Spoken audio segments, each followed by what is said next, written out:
Hello, everyone. Welcome to the Huntington Avenue, South Huntington Avenue eBranch Accessibility Project Virtual Open House. My name is Amber Johnson. I'm a consultant on this project with the city, and I'll be your moderator for the night.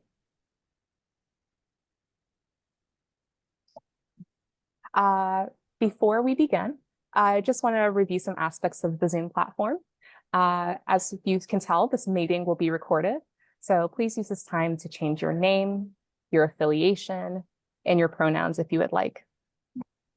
Today, we have several interpreters who will be able to provide interpretation for our meeting in Spanish, Mandarin, and Cantonese available tonight. If you need these services, please click on the interpretation button, which is the globe icon at the bottom of your screen, and select which language you would like to hear. At this moment, I would also like all English speakers to choose English as their chosen language, also using the globe icon. We ask you that you do this, otherwise you won't be able to hear. So to ensure that everyone is following along, I'd like for us to please select your message and have the interpreters introduce themselves. Buenas noches a todos. Mi nombre es Jimena, yo voy a ser su intérprete en español. Esta noche tenemos servicios de interpretación simultáneo en español, en chino, mandarín y en cantonés. Después de que empiece, cuando esta interpretación sea iniciada, usted verá el icono de un globo aparecer en la parte inferior de su pantalla. Donde vea este icono, usted le da clic y puede seleccionar el idioma en el que quiere participar. Si usted se está uniendo a través de un celular o una tableta, tiene que buscar los tres puntitos junto a la palabra more o más. De ahí va a encontrar Language Interpretation, arrastra el cursor y selecciona el español o el idioma en el que quiere participar. Es muy importante que independientemente del lenguaje que usted hable, seleccione un idioma para participar.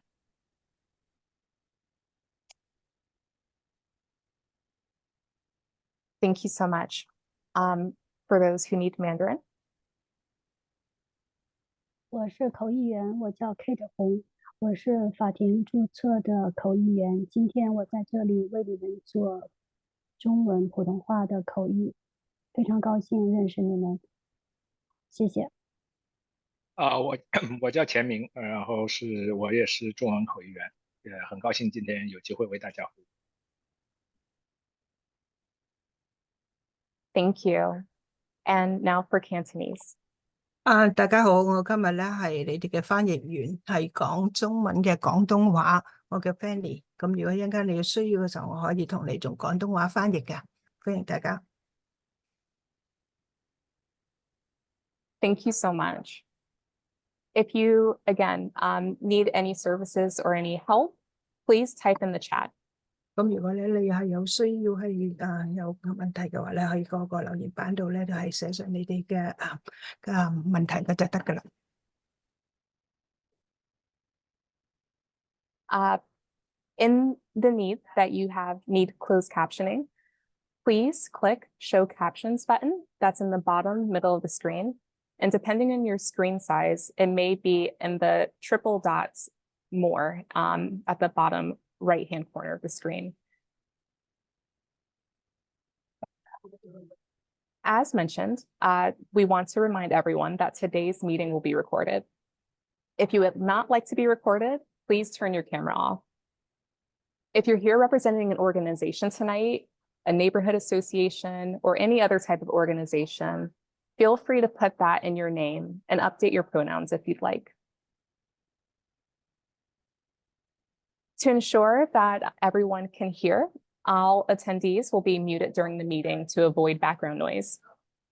At the end, we'll have a Q&A portion, and there, all attendees will have the opportunity to speak and to ask a question verbally. We'll unmute you at the end. If you happen to have a question during the presentation, you'll see a Q&A icon at the bottom of your screen, and you can submit a question there or in the chat. Also, you can use the chat function to provide any questions or comments during the presentation. We'll be monitoring the chat, and we ask that you hold substantive questions and comments when we open it up later for discussion. Our presentation will be roughly 30 to 45 minutes. And if you're experiencing any technical difficulties, please let us know in the chat feature, and we'll get to you as soon as possible. Last reminder, before we go into our agenda, we want to remind everyone that the chat is visible, and we encourage you to keep the chat respectful towards all attendees. Now, as we begin our meeting tonight, the agenda is on the screen. We're going to go over who is working on this project, what the project is and where it is, when the project is happening, why we're doing it, and how you can provide feedback, which will have some space towards the end of our conversation. We're really excited to hear from you tonight. We held an open house on Tuesday, and we're excited to host this virtual option today. We hope that you enjoy the meeting that we've presented. And now I'll hand it over to Matthew Peterson to explain more about the project and others who are working on it. Hi, everyone. As mentioned, my name is Matthew Peterson. I'm a project manager with the Boston Transportation Department, and I'm the project manager for this project. So next slide, please. This project is a collaboration between both the City of Boston Transportation Department, or BTD, part of the Streets Cabinet here at the city, and the Massachusetts Bay Transportation Authority, MBTA, the T, because this is a project which deeply impacts both streets as well as service. The city is responsible for streets, and this is something that happens within the right-of-way, where the streets are shared between tracks and cars. And the MBTA is responsible for the service and for the capital improvements that sustain that service, like the rails, the signals, and the power infrastructure. Tonight, you'll hear from both the City of Boston and the MBTA. You'll hear from me, from BTD, and you'll also hear from Matt Conover and Ben Weinstein, our partners over at the MBTA. Next slide. So what is this project? That's why you're here, and that's what I'm here to tell you. So this project is a corridor project that is looking to not just study, but to actually begin a redesign process to address safety and accessibility issues between Brigham Circle and Heath Street stations on the E branch of the Green Line, primarily along Huntington Avenue and South Huntington Avenue. This project will focus on addressing the serious accessibility issues and making these stations along this corridor fully accessible for both buses and trains. It will look to improve pedestrian and bike safety along the street for all modes, including drivers. It will dedicate space to transit to improve bus and train reliability, as well as remove dangerous interactions with cars and trains, creating a less chaotic experience for all travelers. We'll also be using this project to preserve the ability to extend the Green Line south in the future. This is a priority of the administration, and that is something that we're looking to use this project to do. We're also looking to do all of this to get ready for construction to be complete by 2027, when the new Type 10 Green Line cars are scheduled to arrive. Next slide. For this project, the design area that we're looking at is along Huntington Avenue and South Huntington Avenue, between the Brigham Circle and Heath Street Green Line stations. For our work and for design work, like curb and pavement and all that, we're looking at the buffer about 400 feet on each side of the street, about 1 block. We're also looking at key connected roadways in the vicinity, as any changes to these streets might affect traffic flow on streets like Brookline Avenue, the Riverway, other things like that. This is obviously not the first time that you have heard from us and that we've heard from you about why this corridor needs improvement. Going back decades, but I'm just going to highlight a few of the recent planning efforts that have highlighted the importance of improvements along this corridor. Sure, yes, I can slow down a little bit, sorry. So one of these projects was Go Boston 2030, which was completed in 2017. It talked about a lot of improvements to this corridor, including improvements to bus service and improvements to transit service in general. We also have lots of experience with the T around accessibility, and the T has a lot of mandates to improve their accessibility on all modes, both train and bus service. These projects include both station projects as well as new vehicles like the Type 10s. There's also more recent work done by BTD, such as our Route 39 Transit Priority Corridor, which has been conducted over the past year and change. This was a project to look at improvements along the whole of the Route 39 from Back Bay to Forest Hills to address delay on the 4th highest ridership route in the MBTA system. There's also recent planning work that was done a couple of years ago in 2022 on the South Huntington Avenue better bike lane, which also yielded a lot of concerns around the E-branch and not just the bike lanes. And finally, all of this ties into the long-term plans of the MBTA, which calls for improvements for the Green Line E-branch through this area as part of their 25-year system-wide capital improvement plan. This is just one part of the way the city is working with the T. We're also working with the T to implement the bus network redesign service plan, which depends on a robust network of transit priority along corridors like Huntington Avenue and South Huntington Avenue. So with this, I'm now going to pass it over to some of our partners at the T, and I'll pass it over to Matt Conover. Thanks, Matthew. The MBTA is happy to be here with the City of Boston to provide some information on our preliminary plans to improve accessibility and capacity along the E-branch between Brigham Circle and Heath Street. This is in preparation for the Type 10 Green Line trains, as you heard Matthew say. This project will bring accessibility, safety, and operational improvements to the portion of the Green Line that is below the MBTA standards for both accessibility and service. Our work will include adding station platforms like those at Brigham Circle to accommodate the new Type 10 trains. Our goal is to provide these implementations in conjunction with the deployment of the Type 10s, which is expected to be around 2027. These improvements are a top priority for the MBTA and our transit partners, including the FTA, Federal Transit Administration, and the City of Boston. Here on this slide, you can see several improvements that we're talking about.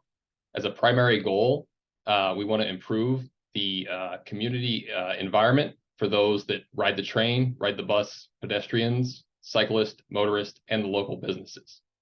We will make improvements such as raise platforms and add protective barriers, which will allow mobility devices such as strollers and shopping carts to access our vehicles. We'll also improve crossings to allow station access and improve wayfinding signage. Next, our project manager, Ben Weinstein, will discuss how these improvements could potentially look on Huntington and South Huntington Avenues.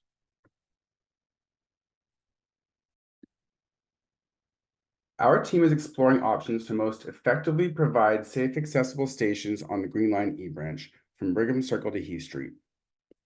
We are looking to hear from our riders about what you want to see along this corridor so we can design the streetscape to best serve our customers. We're using examples from other agencies such as Muni in San Francisco, along with past MBTA projects like the Columbus Avenue bus lanes, while we're designing our dedicated trans lanes for both light rail and buses where possible. In both the Muni and Columbus Ave examples, raised platforms at stations separate traffic and provide safe waiting areas for customers.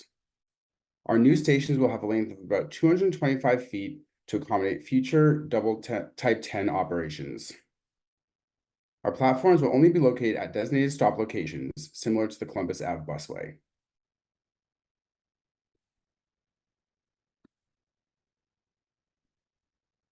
The limited width of Huntington and South Huntington Avenues will require trade-offs to create a safe, accessible environment for transit passengers, pedestrians, and automobiles. The top section shows how the existing layout on Huntington Ave currently looks, and the bottom shows the different potential components we are looking at incorporating into our design. As you can see, after building the dedicated transitway and stations, we have limited space remaining for the other traffic modes. Therefore, we're here today as a first step to hear from you about community needs and better understand how we can work together to improve accessibility, safety, and efficiency along Huntington and South Huntington Avenues. We're looking forward to more engagement opportunities with this community and in continuing this project as partners with the City of Boston, who will now talk about the project timeline. Great, thanks for that introduction. So this is a big project, and we want to go over kind of what the timeline both for this design process is, as well as what the timeline is for potential implementation. So as we said, this is all targeting a 2027 kind of deadline for when the new cars are coming. This design process right now has a different timeline that is much sooner. So next slide. So this project, this design process, kind of takes us through the end of 2024. So we started this in winter with meetings between the MBTA and the city, and worked to kind of look backwards at what has already been done as what people have already told us about in order to identify some preliminary needs and opportunities along the corridor. Where we are now is kind of in the middle of this process of creating project goals and objectives, and at the very beginning of developing alternatives by reflecting the needs and opportunities that we've seen from previous discussions back to you, the community. Over the rest of the spring and into the summer, we'll continue developing alternatives and beginning the process of evaluating those alternatives. And you'll see us again in the spring and summer, where we're going to come back to you after not just this meeting, but many other kinds of outreach between now and then, with ideas and concepts for how we can design these streets in the future. Finally, over the rest of the summer, we'll work to take feedback from that stage of outreach and create kind of a final recommendation for the MBTA to move forward with for their capital design project. Next slide. So what this slide shows is kind of some of the different outreach opportunities and their correlated project milestones over the next few months, next several months, over the rest of the year. So we're here in the spring. We're going to be we have this open house. We had an in-person open house on Tuesday, and we've been already talking to stakeholders in the area, including community groups. And we're definitely looking forward to scheduling lots of meetings with different neighborhood groups and businesses and associations in the area to make sure that we're talking to everyone, as well as hosting office hours and pop-ups throughout the area.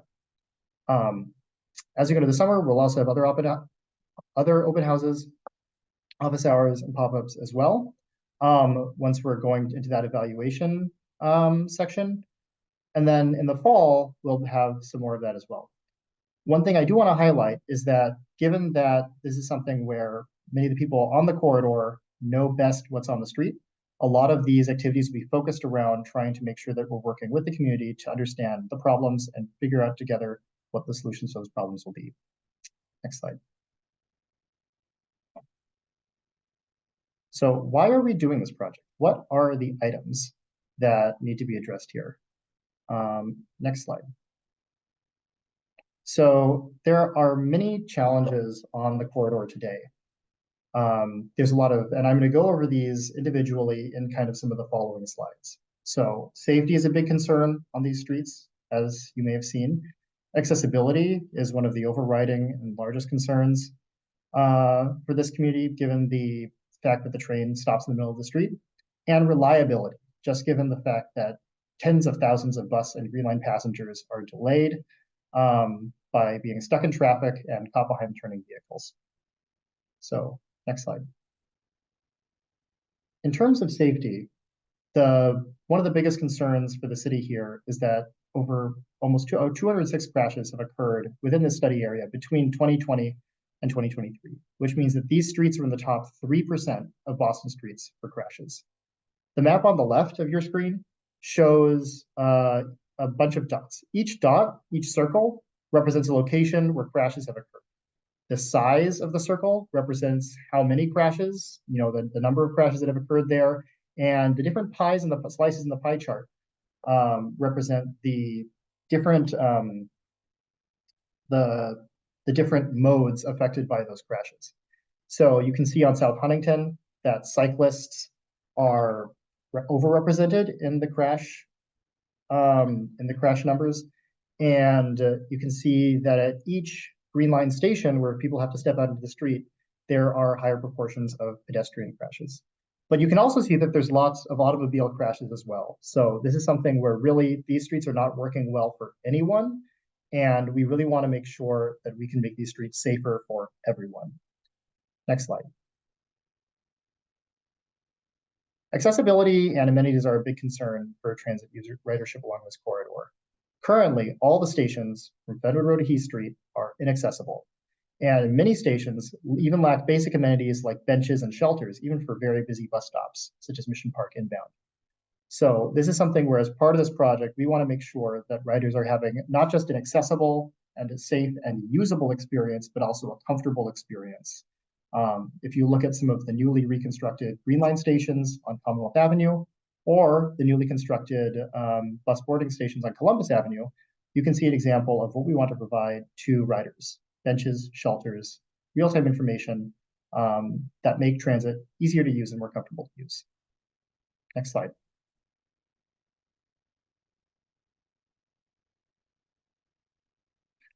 This slide shows a map showing kind of the transit reliability and travel times along the corridor. So if you look at this map, you can see different colors of lines and different thicknesses of lines. The colors of lines here have nothing to do with buses or green lines or yellow lines for buses or green lines for trains or whatever. The thickness of the line indicates how reliable, how consistent travel times are. So a thinner line is a more consistent, more reliable travel time, and a thicker line is a less reliable, more variable travel time or travel speed.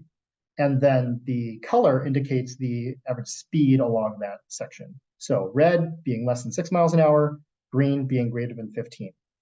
So what you can see is that there's a lot of delay and unreliability along this corridor, especially on approaches to intersections and making turns. And so what this means is that all of those tens of thousands of transit riders are stuck in traffic and can't trust the T to take them where to go when they need to get there. And so that's something that depresses ridership. That's something that makes it not useful for folks. And for those who have no choices, it wastes their time. And so we want to make service more reliable so that more folks will take the train, more folks will take the bus, and more folks will be able to rely on that, getting to where they need to be when they need to get there. So next slide. We also know that curb use is important in this area. There's a lot of different uses along the curb. There is parking, there is loading, there is all kinds of things, but there's a lot of ways in which it isn't working well. Double parking and parking in bus stops is a common issue today, and there's only one accessible parking space available within the study area. We believe that it's important to provide access to the curbside for important loading activities, and we'll look to accommodate these where we can in the design given the constraints. We also believe that there are some necessary places where we do need accessible parking spaces, and we will look to increase the number of accessible parking spaces available along this corridor through this project. Next slide. If you've been on Huntington Avenue on any mode, you know that there's often a lot of traffic congestion and confusion in the morning and afternoon rush hours. We believe also that this is caused by a lot of different things, one of which is the fact that currently trolleys operate in mixed traffic in this section. People are constantly getting out from behind the green line to try to cut around it because it's going very slowly. People are trying to cut into the trolley lane to, use the tracks to get across.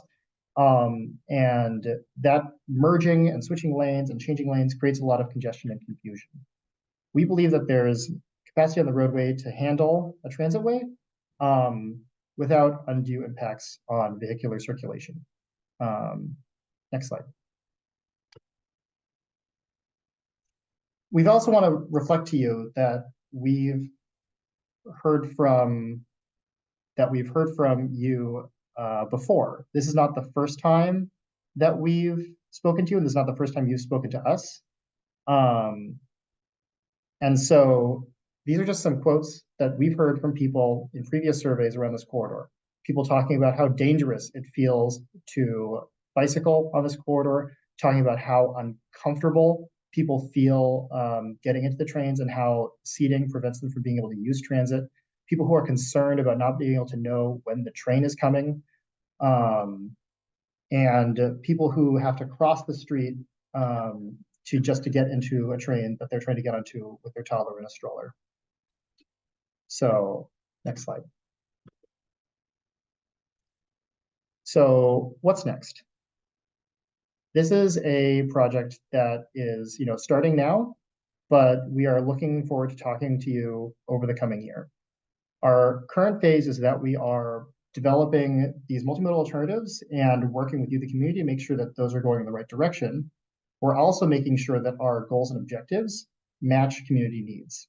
So over completing into the spring, we're moving towards this alternative development process.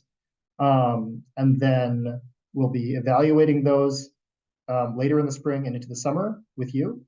We'll then select and refine a concept design, which we will then, based on your comments and based on your input and collaboration, which we will then take back to you at the end of the summer and into the fall with the goal of finalizing that by the end of the year so that the MBTA can proceed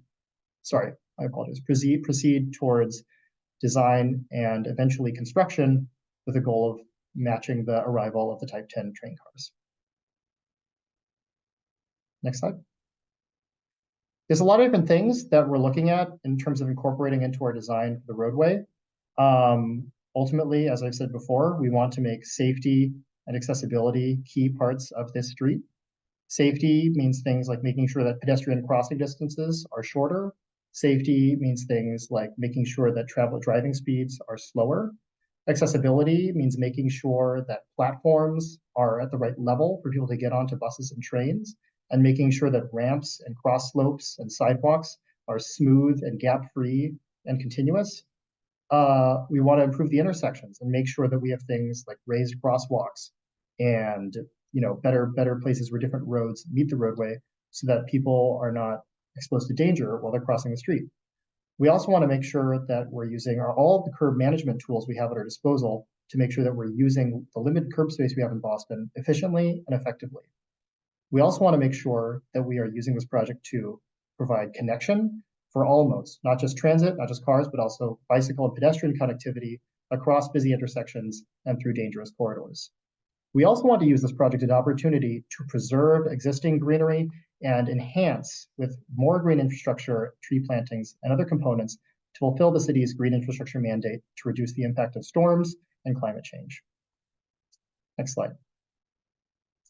None of this is going to be possible without a lot of collaboration with you, not just feedback from you, but also talking with you, sitting down at tables and coming up with ideas with you and figuring out how we address these problems.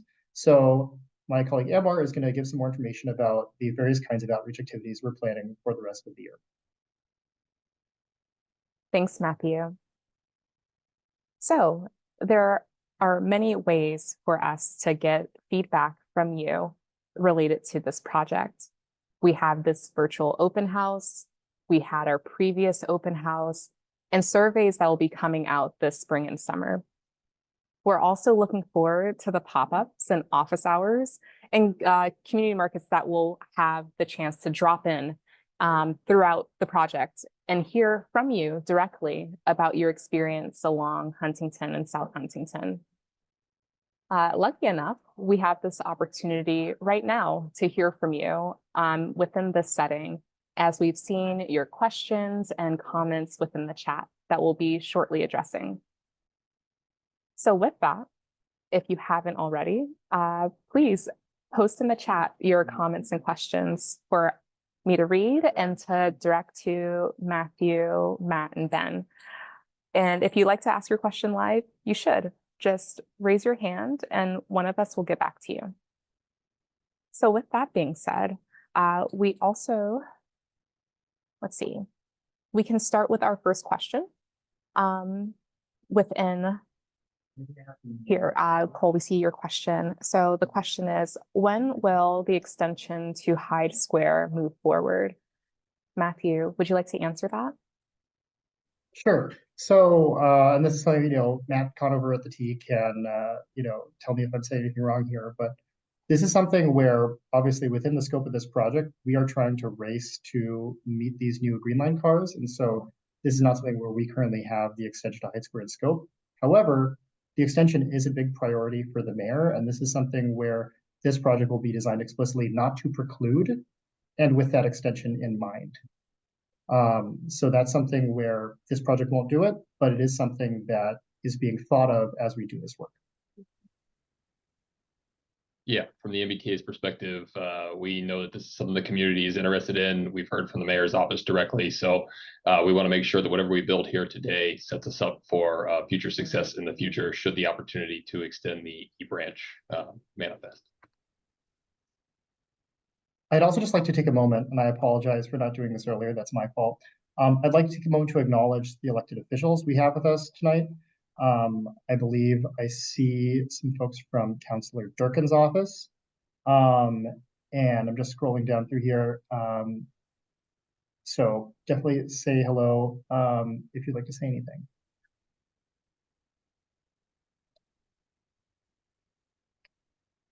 Maybe not actually. They were here earlier and I might have missed them. So we can move on. Thanks. Not a problem. Thank you. We have a couple of questions, and I do see your hands raised, so we'll be getting to you shortly. The next question that we have, or a comment that was here, safe bike routes need to be prioritized over parking. Matthew, do you have any additional context or comments to add to that particular comment? Yeah, so this is something where we are trying to, with any street design, balance all the different needs. Safety is paramount, and it's something that we're going to be developing through the planning process. On South Huntington, that was part of the mayor's committed bike network plan. And it is something where we believe that because of the tight corridor and the high rate of crashes for cyclists along the corridor along South Huntington, we definitely want to include a cycle track or some other kind of protected, safe bicycle facility.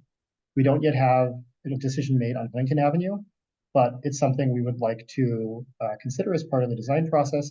That'll be part of our upcoming design process, community conversation process over the next few months. Excellent. Thank you, Matthew. Our next question, and then we'll open it up to some of the raised hands. Is there an opportunity for area residents to sit on a study or work group to help create the design?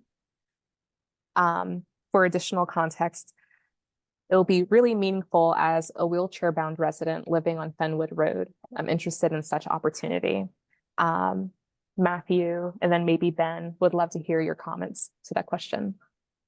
Yeah, I would say definitely yes. We've been thinking about how to organize our next round of engagement, and I think the idea of having focus groups and workshops that give us time to actually dig into problems and be creative with you in the community is something that we're looking forward to doing over this phase of the design process. So definitely keep an eye out on please join our mailing list, and please keep your eyes peeled for our full developed engagement schedule that will be announced shortly. But we definitely would like to do things like that. And especially looking at folks who use the corridor daily, and people with disabilities who have a unique perspective on the accessibility challenges along these roads. Sure, and I can just add on to that, from the T side as well.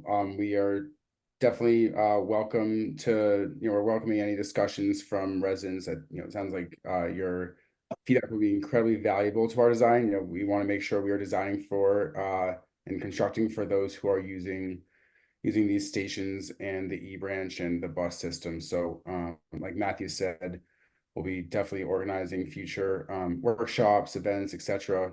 We also, any ideas or comments, want to plug our glt@mbta.com email address that will go directly to Matt, myself, and our GLT team, where we're happy to respond and further discussion there.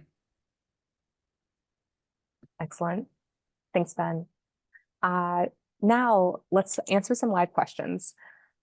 Francesca, I see that you've had your hand raised. Yes, hi, thanks for organizing this and hearing from us. So I want to provide feedback first and a comment.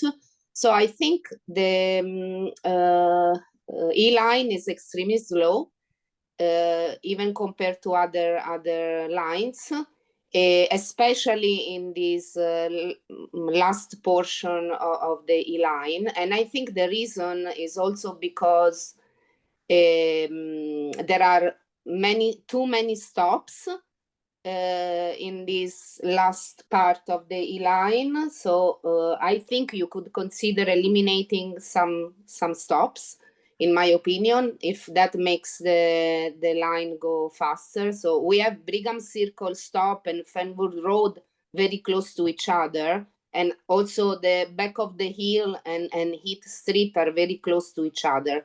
So I don't understand why we need so many stops.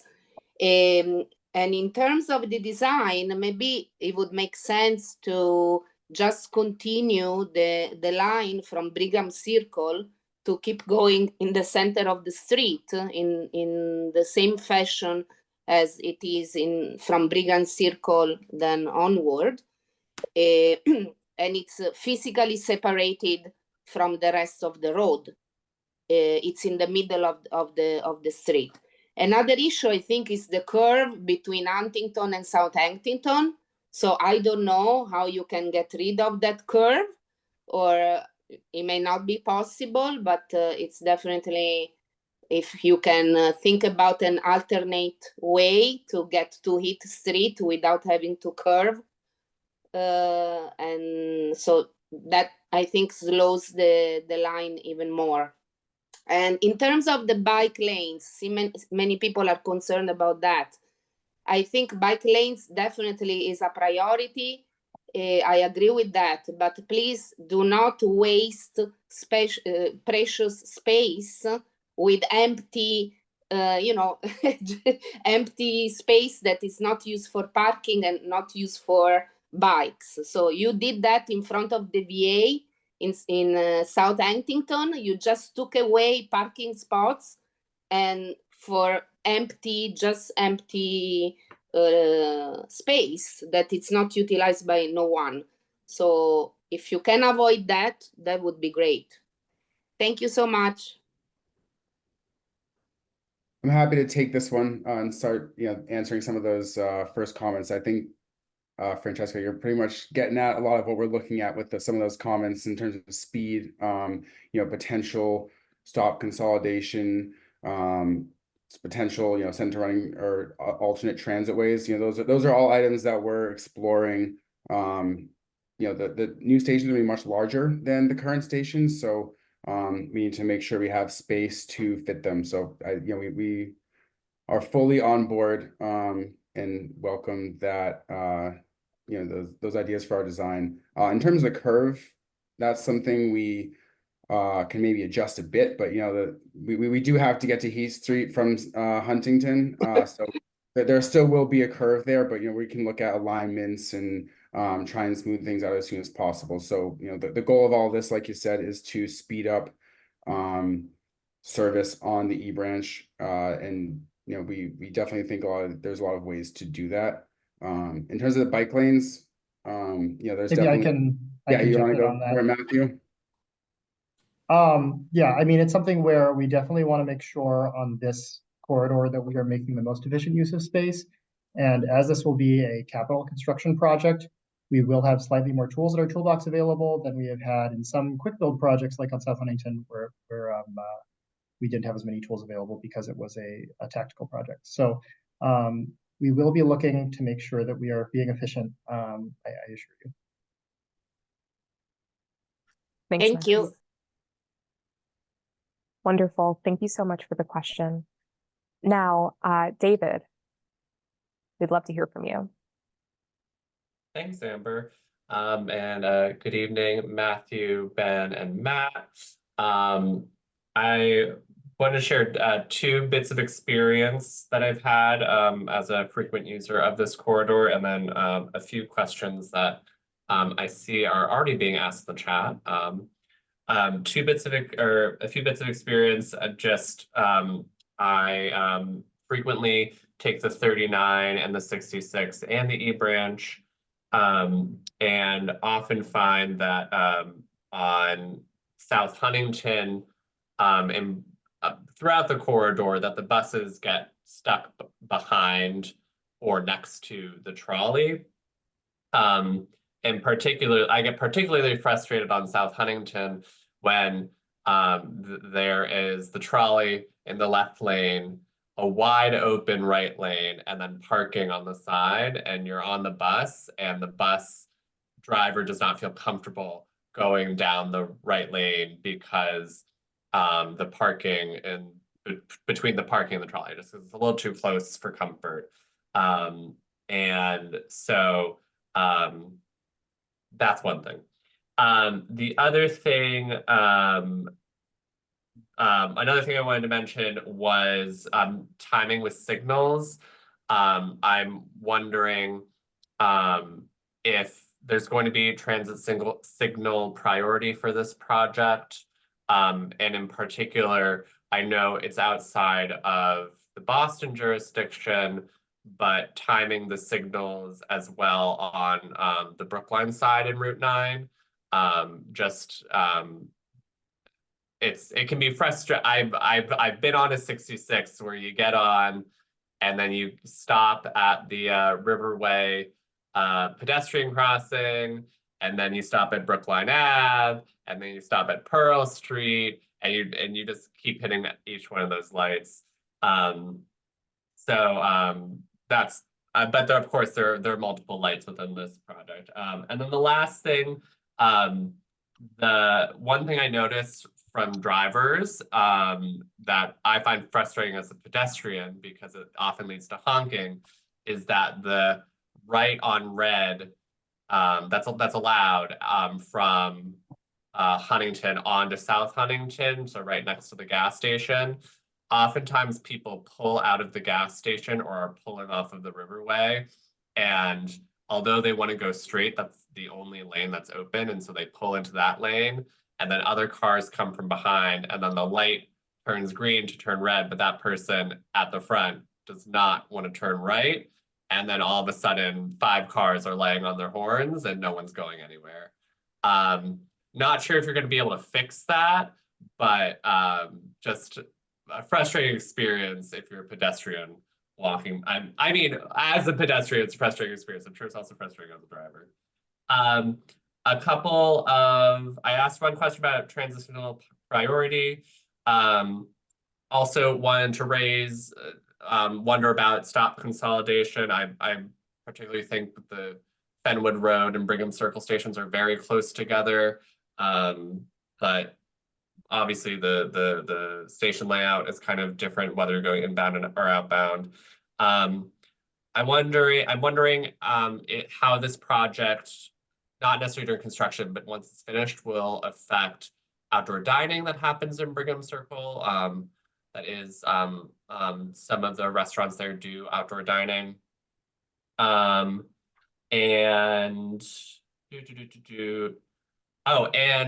the bus network redesign, if I remember correctly, once that is fully implemented, only the 39 will continue on Huntington and South Huntington.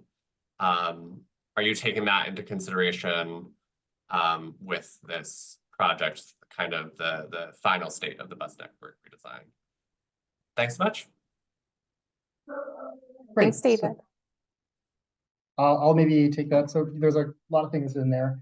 I will say, one of my colleagues, Gulam, who is in the chat, has said correctly that we are working with the T on a project to improve transit signal priority and work on upgrading our signal system to do a better job. It is true that there is there's an existing transit signal priority function, and we're looking at how to improve that to make it better. For Green Line trains, it is actually a little trickier for various reasons, but it is obviously a big priority for both us and the T to make that work better.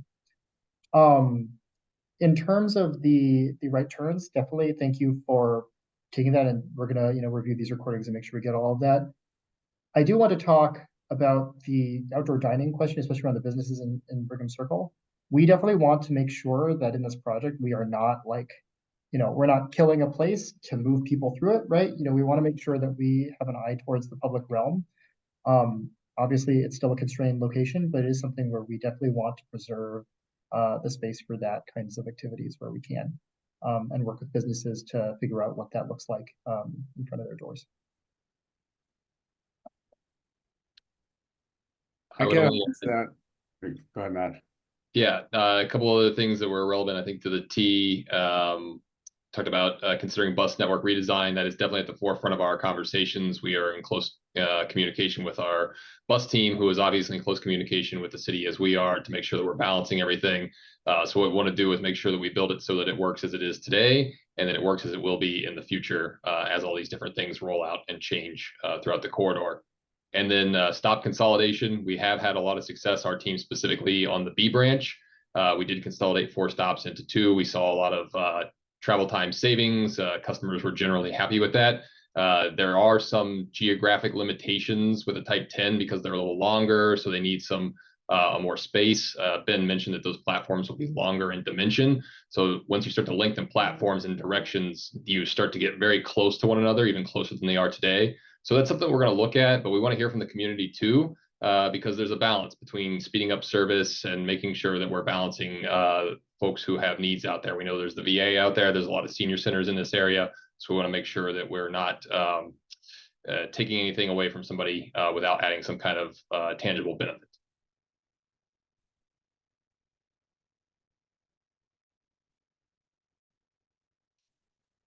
All right. Thank you so much. Lots of information there. We'll go to our next question that we had in the chat. The question is, what is the length of the current trolley and what is the length of the proposed future trolley? We did see a little dialogue in the chat, but there's also a question about how many cars will be used. Matt or Ben, do you have a response? Yeah, I can take that one. I think Scott pretty much nailed it with the dimensions there, where the current cars are 74 feet long, and a new Type 10 car will be 115 feet long. Right now we typically run either one or two of our legacy fleet cars on the eBranch. So a new car is longer than one single current car, but shorter than two existing legacy fleets. We're still working out service patterns and the time frame of the delivery of the Type 10 vehicles. So we are providing infrastructure to make sure we are able to run a double set, but we don't know exactly the time frame or when that will be happening. But we want to make sure we can provide for it. Yeah, I would only add in that we monitor ridership on each of the branches, and we want to make sure that we can run doubles on any of the branches as it needs.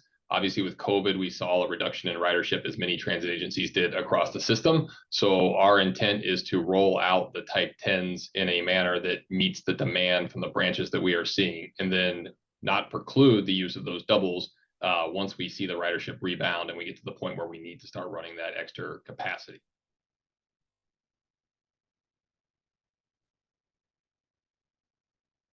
Thank you. Our next question goes into some of the future of how this project will impact the corridor. Someone asks, how long would service be halted in the corridor for construction? Ben, do you have any perspective? Yeah, I can talk towards that one. It's definitely a good thing to bring up.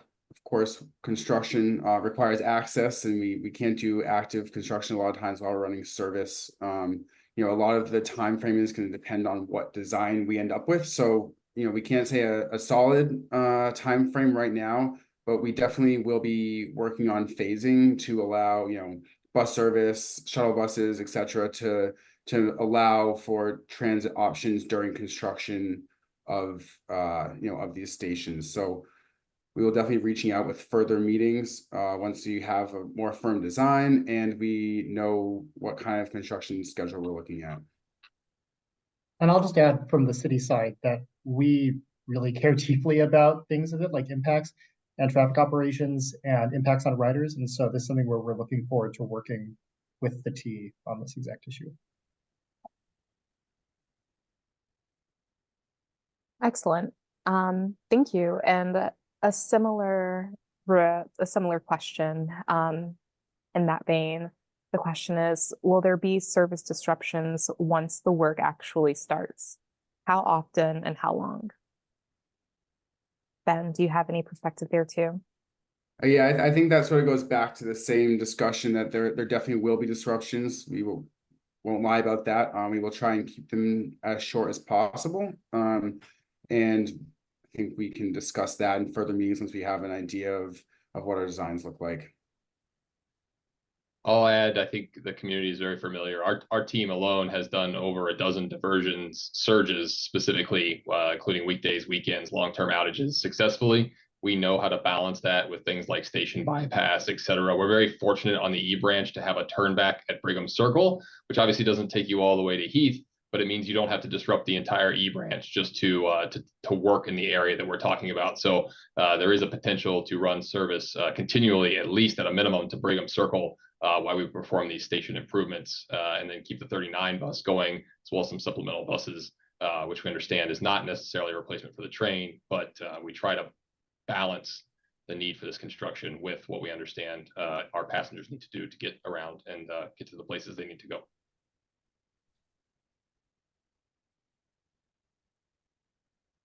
Wonderful. And just to wrap up this particular topic, I just saw someone post in the chat.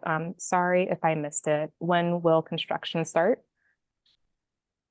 We're looking at tentatively 2027 to coincide with the delivery of the Type 10 vehicles. But again, we'll be communicating that as we get closer. Yes. Okay. Thank you for that. We really appreciate all of these questions, and we have a few more to get through. One thing we know for certain is getting your feedback is going to be instrumental throughout the whole entire process, with you all really leading it. So with that, we're going to go to asking some live questions. I saw a couple folks had their hands raised. I saw you, Ralph, and then Kara, we'll go to you for Kara. One thing that's backing up the traffic for a few years now, at the Brookline border, the town of Brookline is letting the Hilton Hotel use River Road for a outdoor dining area, and all the cars coming from Boston that want to get on the Jamaica Way South or the Brookline Avenue have to go up to the lights instead of cutting down River Road. So the traffic really gets backed up there all the time. That's all I have to say. Now, thank you, Ralph. I mean, so I obviously do not work for the town of Brookline, and I'm not gonna speak directly to that, but I will say that we are definitely going to be working with the town of Brookline as we talk about this project. And also part of our project is to look at, what are the regional impacts on regional roadways. So while I might not be going out there and hacking down umbrellas tomorrow, I will say that we are going to be working with the town of Brookline to figure out whether there are any changes needed on Brookline Avenue, whether there's things that we need to coordinate with them around our signals, whether there's different things on adjacent roadways, talking to DCR about operations on the Jamaica Way and the Riverway. These are definitely things that we want to make sure we're thinking about, because any changes on Huntington and South Huntington will impact neighboring regional connectors as well, given the adjacency of Route 9. So definitely heard. Excellent. Thank you. Thank you, Ralph, for the question, for the comment. Kara or Kara? Hi, thanks. I was just wondering, the new 115-foot train, so it bends in the middle, and then eventually you plan to have two of them connected. Is that correct? Yeah, exactly. We're still working out, the timeline and ridership requirements of whether we run, how many of those new vehicles we run. But yes, the maximum length of a train we run with the new vehicles would be the two 115-foot trains together. And they do bend. And do those longer trains fit through like the Boylston Underground T-stop, like downtown? Good question. Yeah, it definitely will. We will make sure the entire Green Line can support these new trains. There is some work that needs to be done elsewhere on the system to make sure that we can accommodate them. But yes. Yeah, to add a little bit to what Ben is saying, the MBTA requires in our specification for any vehicle that we purchase for it to meet what we call the dynamic envelope, which is a very technical term to just say it has to fit within whatever physical constraints we have, such as the tunnel.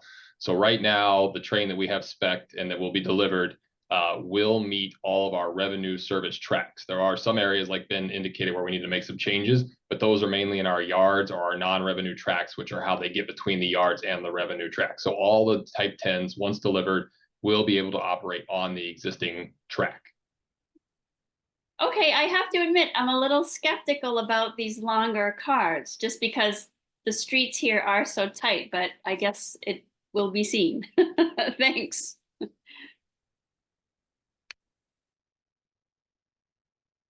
Thank you so much for the question. Going back to the chat, we just want to highlight a pain point in the question. Use of the gas station as a cut through. I'm sure that's something a lot of people witness. Can more traffic be directed down Brookline Avenue? Matthew? Any thoughts? Yeah, so good point. I'd like to also reference, this is something that has been highlighted also through the Route 39 Transit Priority Corridor study. We definitely want to make sure that we are using the network smartly through here, right? If we are making changes to Huntington and South Huntington Avenue, we want to make sure that we're thinking about what that does to Brookline Avenue. This is partially also to what Ralph said as well. What that does to Brookline Avenue, what that does to the Jamaica Way, what that does to all the adjoining roadways, Francis Street, the connectors as well. So that's something where we would definitely be thinking about those. Sorry, phone just went off. We'll definitely be thinking about those adjacent roadways and making sure that, for example, if more traffic is going to be going on Brookline Avenue, are the signals at the adjacent intersections timed correctly for that additional change? So that is something we're thinking about and we're looking at. Okay, thank you. So another great note from the chat from Scott Page, local 589 union member, naming a note of having an employee roundtable with folks to address the circulation issues that are happening along the corridor, and being willing to have him and his union be involved in part of the process. Thank you, Scott, for that that invitation. Ben and Matt, do you have any insight there? Definitely. I fully agree that getting operators' opinions on this is a huge aspect, right? They're probably see the more than anyone else the dangers and some of the issues with the transit way, or lack thereof right now. So we definitely plan on engaging with operators themselves, and yeah, Scott, I'll reach out. We can find a good way to coordinate that. And I'll just jump in also, like Scott, I know I have an email from you in my inbox about other kinds of short-term safety improvements to Huntington Avenue. So it's definitely something where we at the city as well want to make sure that we're working with the team, working to make sure that the streets also work well for operators on projects like this. Wonderful. Thank you so much, Scott. Now, kind of going to another mode, a lot of conversation about bike lanes. The question is, will bike lanes have hard barriers? Safe bike lanes are a real boon to folks in wheelchairs as well as cyclists. Many of the existing lanes use flimsy cones that are routinely knocked over by cars, making those of us who are using the bike lane feel unsafe. Matthew, do you have any comments? Yeah, so preferably, and this is something that we're going to be pushing, if we are putting in a bike facility, we want it to be fully separated, we want it to be safe. And I think on this, given that this is a capital construction project, obviously we haven't designed everything, but this is something where the level of protection is going to be higher than on something like a quick build project, like on Huntington Avenue, South Huntington Avenue, south of Heath Street. So for this project, especially on South Huntington Avenue, where there are so many cars, the trains, the bikes, and it's already such a high crash corridor for cyclists. On South Huntington Avenue especially, we will be looking to make sure that we have more durable protection, which we'll be able to do because this is a capital project. So we're looking to do things like, either the granite curbing separators like you see on Commonwealth Avenue in Alston, or other kinds of more durable separation between cars and vulnerable road users using the bike lane, which, as you say, includes people in wheelchairs or other people in mobility devices taking advantage of the infrastructure we're putting in around the city.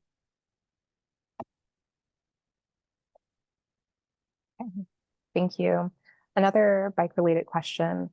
Can bikes use the paths on the other side of the riverway?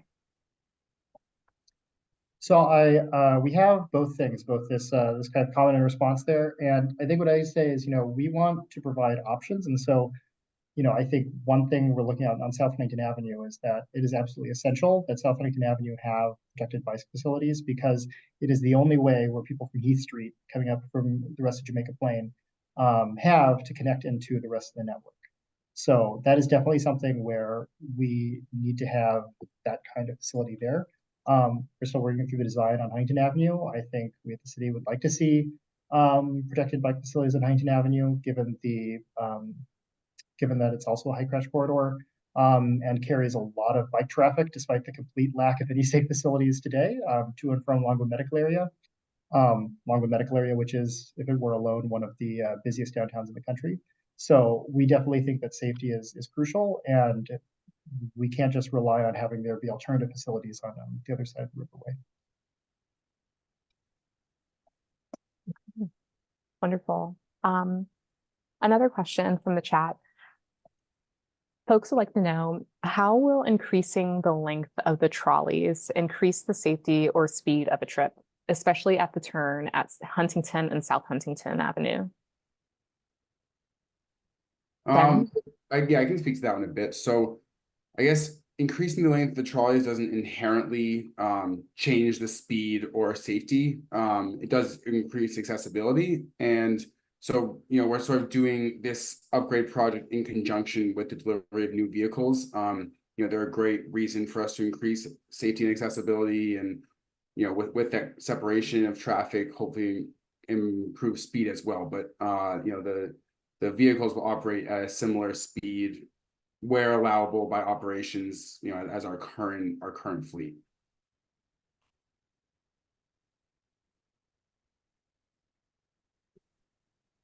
Okay, thank you. Speaking of transit, is there anything better than these long articulated buses? Well, if you're a bus guy, no, but if you're a train guy, you say the train's better. So no, I mean, I don't know exactly what the intent of the question is in terms of the long articulated buses. Generally, our operators like them. They turn easier than a 40-footer. Actually, a 40-foot's a regular city bus. The 60-foot bus is our articulated bus. We run those for the extra capacity that we see based on the ridership demand, but they are pretty maneuverable through the streets, so they work out very well for us on the MBTA side. We have had some historic problems with them in the wintertime because they are rear axle driven, and so they get a little bit kind of slippy whenever it's icy and snowy out. But they actually have a modified version that has a mid-drive axle, which again is getting very technical probably for this call, but it's something that our operators are excited for, and it'll be better for our passengers because it's a better ride and a safer bus overall. So sharing the corridor between bus and train, something we're very familiar with here at the MBTA, and continue to do so. Wonderful, thank you. A comment that we wanted to share from the chat. Mission Park has 800 seniors. Back at the Hill has many seniors and disabled residents. The need stops at their doorsteps. I can speak to that a bit. So yeah, we definitely, a big aspect of this project is, of course, improving accessibility for all the stops on the E-branch from Brigham to Heath Street. And we definitely recognize right now that for those who might need those accessibility aspects, the system isn't working for them. There are some difficulties with keeping the exact existing stops. For example, at Back of the Hill, the grade right there is too steep to allow for a platform. So certain things will have to shift, but we definitely have a lot of those residents in mind with these upgrades, and we look forward to providing more accessible access to everyone. I'd also like to say that we are planning on working with the communities at Mission Park and at Back of the Hill. I'm actually in conversation with both of those to set up future working groups with folks, both at those communities and also other adjoining neighbors as well, because we recognize that the seniors and disabled community in the area are some of the most key stakeholders for the design of the stations along this corridor. Awesome. Now a question about the sidewalk. Can the sidewalk be extended out so that the bike lane is separated from the street? So that is definitely something we will look at as we proceed with our designs. A sidewalk level bike lane is one kind of bike lane that is one kind of tool for addressing bike lane problem, right? It's like one way to address that need. So depending on various constraints, it's something that we'll definitely look at. Awesome. Thank you. As I get into the next question, just want to encourage folks again, one, thank you for using the chat, and two, feel free to scroll. I know we are addressing questions from the chat, and the chat is also a place where the project team has been answering questions as well that are posted there. So yeah, thank you. Next question. This one is a bit about some intersections. Is the intersection of South Huntington and Heath Street included in this roadway redesign? I'm asking because when you're walking or biking on South Huntington northbound, that intersection is terrifying. No one has a yield or stop sign, so it's a free-for-all. Everyone goes very fast and they think they have the right of way. I'm not sure if it's part of this project, as it's slightly past the end of the train.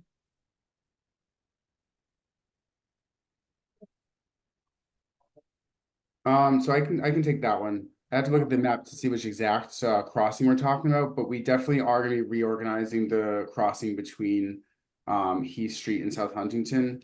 I think I saw one of the comments actually mentioning the fact, the Heath Street loop right now is not accessible and won't be accessible with our Type 10 cars either. So we are going to have to move that station to be in the middle of South Huntington, more similar to the rest of the stations. So with that move, it's going to be a lot of work between the MBTA and the city to make sure that intersection can become safe for everyone.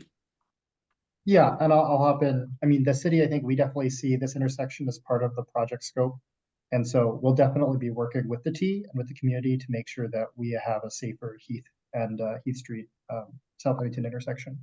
The trolley loop is actually currently all on VA land, actually, through an easement. So it's a funky little area. Okay. And just to add on to that as well, looking through the chat, I saw some questions about how that Heath Street station relates to the extension to Hyde Square. I just wanted to confirm, that we are not currently working on that extension as we said, but we want to make sure we don't preclude that extension in the future. So that's another reason why that move to having the platform in the middle of, on South Huntington is critical compared to keeping it in the loop as it is. Thanks for that addition, Ben. A comment that we have going through the chat, and I haven't seen anyone raise their hand, so we'll keep reading from the chat if no one raises their hand. So a comment that we have: please be thoughtful with a very specific plan for snow removal. So I can cover this for BTD. Snow removal is an absolutely crucial part of transportation and accessibility. It doesn't matter if there's an accessible grade or an accessible sidewalk. If you can't get there because there's a snowbank in your way, or it's not cleared and not safe to traverse. So we definitely want to work very closely with the T around a mutual understanding of who clears what and making sure that there isn't an awkward gap between the area of, say, property owner responsibility on a sidewalk, BTD responsibility on a roadway, and MBTA responsibility on a platform, or whatever it may be. So I've heard, and definitely something that we will be incorporating into our final agreements with the T around the construction of this project. Awesome. The next question we have: will this project enable better headways? I can speak to that one. Matt and I are on more the capital side, so we are not operations, so I won't speak for that. But our goal is to enable more consistent operations, and of course, when trains get stuck behind cars, buses, etc., that is not good. Car crashes, for example, stuff like that can affect headways. So we definitely have that in mind to improve headways. Improve the service to allow to keep the headways as part of this project. But also, headways are monitored and by operations based on ridership and other things of that nature. So that's sort of a separate aspect than the capital project. Yeah, Ben and I have the great fortune to provide the the infrastructure needed for operations to make the service improvements, which our customers then get the end benefit of. And so one of those improvements, when you saw Ben present, the available space on Huntington, is our vision to meet our own internal service standards is to have some kind of designated right-of-way similar to the B or C branch, which folks may be familiar with, or Ben referenced Columbus Ave busway. So if we're able to get some kind of space for the trolleys to operate along with the buses on their own, that will allow them to speed up just inherently because there's less in their way. We don't have to worry about safety conflicts with bikes, pedestrians, or personal automobiles. So depending on what the community tells us, what we hear, and the direction the study goes, there is a significant opportunity to improve the headway of both the Green Line and the bus service. But we need to hear from the community first to decide exactly what this design will look like.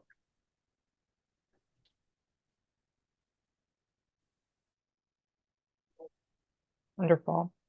The next question. Will this project enable better? Oh, just kidding. I just asked that one. So the next question, will the new Type 10s have built-in longitudinal control on vehicles? I was reading in the comments on that one. I think that question might have also been referencing headways and headway control. Correct me if I'm wrong. I don't see who wrote it right now, but I think that was referencing the control of the headways. So I think that applies to what Matt and I just referenced. Excellent. Thank you. And just as so we can remember, we'll ask the further speakers to slow down just a bit in their responses out of respect to the interpretation team, if you could. So thank you so much. Now, I have two questions that I'll try to combine into one. So earlier we did have a question about when will construction start, and then wanting to understand, so will construction not start until the delivery of the Type 10s begins? Perhaps, Ben, if you could share a little bit of what that looks like in the future, that could help folks understand the process. Sure. So I wouldn't say we're necessarily waiting for the Type 10s to arrive to start construction, but with the design process, and we want to make sure we get the design right, we're looking at about a similar time frame of construction for when the Type 10s arrive. The Type 10 arrival in 2027 is a rough date, right? We have testing to do. There's a lot of aspects of when those Type 10s actually go into service. So we want to make sure that when they go into service, we are ready for it. So that's sort of where the time frame comes in. I wouldn't say the progress on hold at all. It's already a pretty tight timeline. We want to make sure we get the design right and are able to do the public outreach and coordination that's required. So the plan is to have that time frame line up with the Type 10s, but nothing's on hold.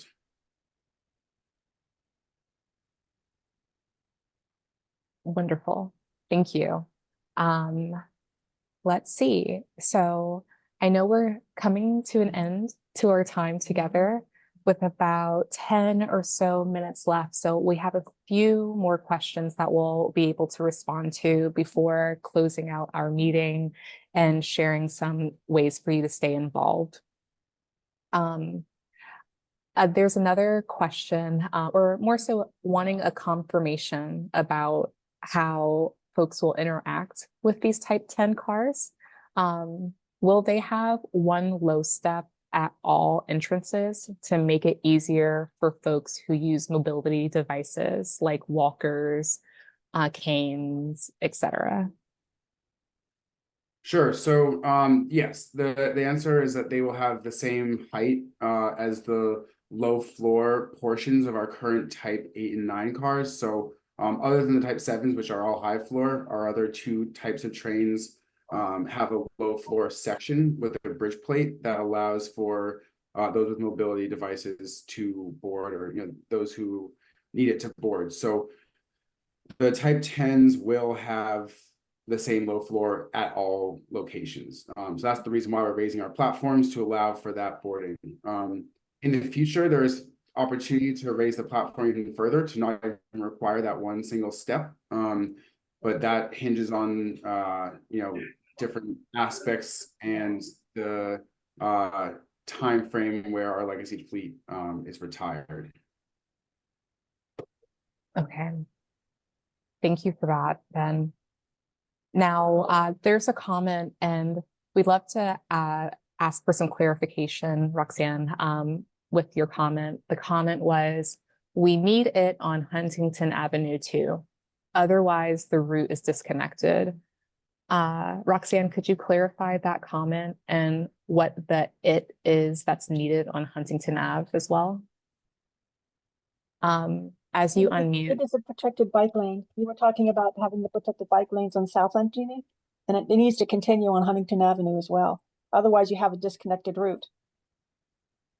Okay, thank you for that clarification. Let's see. I'll share a comment that someone shared, and then we'll probably have enough time for like 2 or 3 more questions before we wrap up. The comment, I bike on Huntington Ave because I have to. I would actively avoid it given its dangers if I could, but I can't. It is an essential route to improve protections. So thank you. And our map that we showed earlier with crashes definitely speaks to that. So thank you for the comment. Next, the question that we have, train versus bus, which has lower emissions? We have high rates of childhood asthma and older people with respiratory issues in our Mission Hill neighborhood. Again, as we respond to the questions, just a reminder to speak slowly as our interpreters are working diligently to ensure other folks who are listening in their languages are able to follow along with the meeting. That again is a pretty technical question that gets complex very fast because we have the city buses at 40 feet versus the articulated at 60 feet versus our trains. But in some are diesel and some are natural gas in terms of our buses. But generally, a train provides less emission than a bus. Though we do buy high efficiency diesel, and the CNG is very efficient in terms of emissions. So our actual emissions footprint is extraordinarily low on any of our transit vehicles, especially when you consider the number of people you're porting per the emission being let out, much, much lower than a personal vehicle, even a personal vehicle with 4 or 5 people in it. The T does have initiatives underway to continue to buy efficient fleets. We are looking at electric buses and other opportunities and alternatives to what we currently have. So it is mindful and at the forefront of the T to make sure that we are providing the community with the most efficient vehicles that we can purchase. Excellent. Another question that we have, how would this affect the 14 bus? How would this affect Route 14? So I'll jump in here, and Diane, please correct me if I'm misinterpreting your question. So the number 14 bus, which currently runs on Heath Street and terminates at Heath and South Huntington at the Heath Street Loop, this is something where the future bus network retains the number 14 bus, and any design that we create for this, while it might change the operations of the 14 a little bit, we do intend to retain that connection there at Heath Street, South Huntington. Any change to that, we talk about in the community, but our goal is to enable the street design to support the bus routes that the MBTA has proposed in their bus network redesign plan. Okay, thanks, Matthew. Let's see. So we have a couple more. We'll see if we can get through. Next question. Will the Type 10 make the same squealing sound as the current Green Line trains make those tight turns? See, Ben wants to go for it. No, certainly steel on steel. So we have steel wheels against steel rails, and that does create a squeal. As part of the redesign, the more that we're able to straighten the track, that will reduce the squeal. The squeals are inherent where there are curvatures within the track. So the straighter the track, the less the noise. We also have the added benefit that the Type 10s will have a special, instead of a through axle like we currently have, because they're low floor, they actually have independent turning wheels. Again, we get very technical on the vehicle side when we start to talk about that, but that independent movement allows the outside and the inside wheel to spin at a different rate, which does provide some reduction to the sound that folks hear.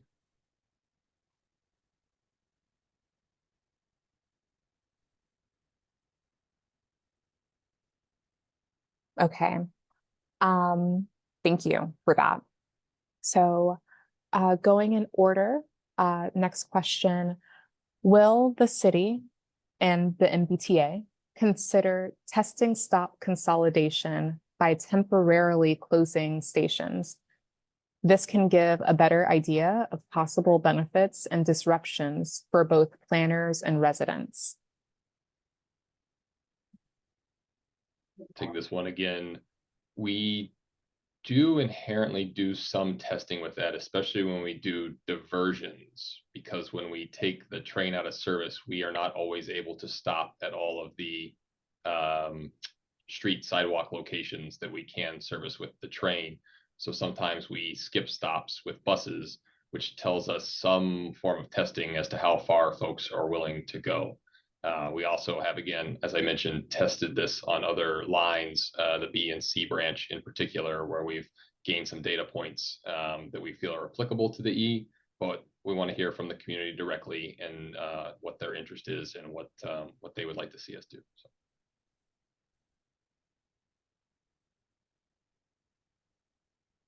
Excellent. Thank you so much. So we will go to our raised hand. Benjamin, if you could share your question with us, that would be excellent before we start to close. Just from looking at the chat in this meeting, it seems like there's a lot of questions from people about the Type 10s. So will there be, because I know before we got the CRRC cars on the red and orange lines, there was I believe there was a shell put up at Government Center where people could go and actually see the trains. Will something like that be happening with the Type 10s? So people can actually get a better idea of what these trains are like and how they'll affect the service, and yeah. Yeah, Ben and I always hang our heads a little bit. Vehicles always get the glory and the track gets number 2 fiddle. That's okay. There will be, in fact, even internally, our own internal workforce is very excited. They just built a mock-up cab. It's really just a plywood box, but it has all the internal components, the dashboard, the cameras, the control stick that our operators are getting to see for the first time. So they're very excited to get in there and touch that. Currently, CAF is the manufacturer of our 10, which is the same as our Type 9s, for those who are familiar. They are building a mock-up of the body of a section, the front and midsection of the 10, which hopefully, just the same as we did with the CRRC cars, we'll be able to make it out into the public to let people touch, get on board, and get an experience of what that is going to be like in the very near future. Thanks, Matt. And we will go to our final question for the night in that same vein. The question is the plan for center running or side running trains? If the trains are center running, can there be raised crossings to the stations? I can speak towards that one. That's definitely a big question that we're looking into. There's a lot to determine, some pros and cons of the different options. So, I don't think we're ready to discuss or right now exactly where we're going. We really want to get everyone's opinions, and then we want to be able to come to the public in the future, with our recommendations based on our studies. We got traffic studies happening, different items. So that's really, that's really what we're working on right now. So, It's a good question. I guess in terms of the raised crossings, I'll let Matthew maybe speak more to that, but we're working with the city on, traffic calming measures and other ways to make sure the corridor becomes safer. Yeah, I think on the question on raised crossings, I think that's something that inside City Hall, we think about all the time, right? We have the safety surge program ongoing, where we are continuously putting out more and more speed humps on more and more streets across the city to treat safe streets as a basic piece of infrastructure, like a fire hydrant or a street light that you should be able to see and just expect on your road. On main arterial streets, as some folks said in the chat, it's a little more tricky. So we will be having discussions around what kinds of measures are appropriate and possible on things like this, where it's a little more blurry whether just the busway needs to have clear streets or whether it's also those non-bus roadways as well. Excellent. Thank you so much for sharing, team. Now, we got through all of our questions for today. So we want to thank you for so much of your time and your creative ideas and thoughtful questions related to this project. We're really excited to stay in touch and incorporating some of that, the things that we discussed today within our process, as we discussed earlier. As you know, you can find more information on our project website, where you can find these slides, our slides from our in-person open house, and more background information. We encourage you to subscribe to our email list so you can get project updates along the way, and to keep your eye out for pop-ups, office hours, and more activities related to engaging with this project. If there is anything else, please, yes, as Matthew mentioned, please tell your friends, family, and neighbors about this work, and to pass along this information so we can really hear from you and have you guide this generative conversation for a more accessible Huntington and South Huntington Avenue. And thank you again to our interpreters for dialoguing this conversation to increase even more participation. With that, we appreciate you joining us. If you have questions, please reach out. We're excited about this collaboration, and that concludes our meeting for tonight. Thank you.